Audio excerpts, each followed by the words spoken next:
ಮಹಾರಾಷ್ಟ್ರದಲ್ಲಿ 3600 ಇದೆ, ನಮಗೆ 3500 ಕೊಡಿ. ತೂಕದಲ್ಲಿ ಮೋಸ ಇದೆ, ನಮಗೆ ಒಂದು ಪ್ರಾಮಾಣಿಕವಾದ ತೂಕದ ವ್ಯವಸ್ಥೆ ಮಾಡಿ.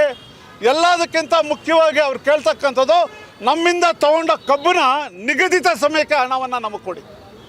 ವರ್ಷಾನುಗಟ್ಟಲೆ ಆದರೂ ರೈತ ಬೆಳೆದ ಬೆಳೆಗೆ ಹಣವನ್ನು ಈ ಕಾರ್ಖಾನೆ ಮಾಲೀಕರು ಕೊಡ್ತಾ ಇಲ್ಲ.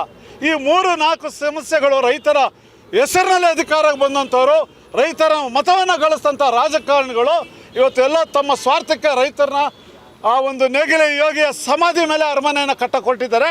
ಇದನ್ನು ಖಂಡಿಸಿ ನಾವು ಇವತ್ತು ಕಬ್ಬನ್ನು ನೆಲಕ್ಕೆ ಬಿಸಾಕಿ ಆ ರೈತರ ಹೋರಾಟಕ್ಕೆ ನಾವು ಬೆಂಬಲವನ್ನು ಕೊಡ್ತಾ ಇದ್ದೀವಿ. ಸರ್ಕಾರಗಳು, ಕೇಂದ್ರ ರಾಜ್ಯ ಸರ್ಕಾರಗಳು ದೇಶದ ಬೆನ್ನೆಲುಬು ಅನ್ನಿಸ್ಕೊಂಡಂಥ ಉಳುವ ಯೋಗಿ, ನೇಗಿಲ ಯೋಗಿ ಅಂತ ಕರಿತೀವಿ ರೈತನ.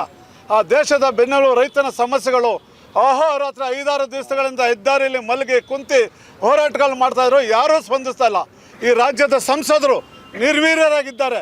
ಏನು ರೈತರು ಹೋರಾಟವನ್ನು ಮಾಡ್ತಾ ಇದ್ದಾರೋ ಆ ಹೋರಾಟಕ್ಕೆ ಬೆಂಬಲವನ್ನು ನಾವೆಲ್ಲರೂ ಕೂಡ ಕೊಡ್ತಾ ಕಬ್ಬನ್ನು ಇಲ್ಲಿ ತರಿಸಿ ಅವರಿಗೆ ಬೆಂಬಲವನ್ನು ವ್ಯಕ್ತಪಡಿಸೋದ್ರ ಮೂಲಕ ಸರ್ಕಾರ ಅವರ ಬೇಡಿಕೆಯನ್ನು ಆದಷ್ಟು ಬೇಗ ಈಡೇರಿಸಬೇಕು ಅಂತ ಹೇಳಿ ನಾನು ಮನವಿ ಮಾಡ್ಕೊಳ್ತಾ ಇದ್ದೀನಿ.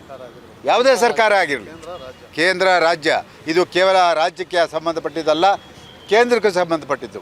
ಇವತ್ತು ನಿರಂತರವಾಗಿ ಲಕ್ಷಾಂತರ ಜನ ಇವತ್ತು ಹೋರಾಟವನ್ನು ಮಾಡ್ತಾ ಇದ್ದಾರೆ. ಆ ಹೋರಾಟಕ್ಕೆ ನಮ್ಮ ಬೆಂಬಲ ಇದೆ ಅಂತಕ್ಕಂಥ ಮಾತನ್ನು ಈ ಸಂದರ್ಭದಲ್ಲಿ ನಿಮ್ಮ ಮೂಲಕ ಹೇಳೋದಕ್ಕೆ ಇಷ್ಟಪಡ್ತೀನಿ.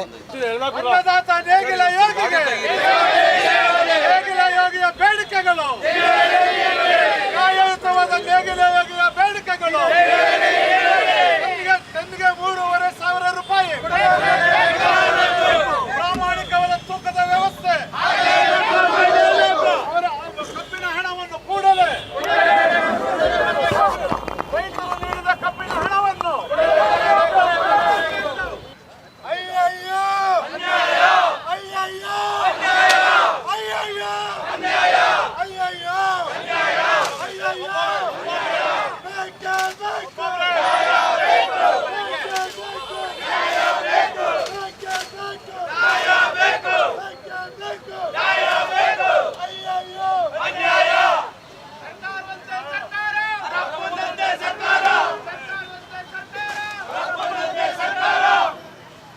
ನಮ್ಮ ವಿಜಯವಾಹಿನಿ ನ್ಯೂಸ್ ಚಾನೆಲ್ನಲ್ಲಿ ಪ್ರಮೋಷನ್, ಜಾಹೀರಾತು, ಅಡ್ವರ್ಟೈಸ್ಮೆಂಟ್ ನೀಡಲು ಸಂಪರ್ಕಿಸಿ 9535808456.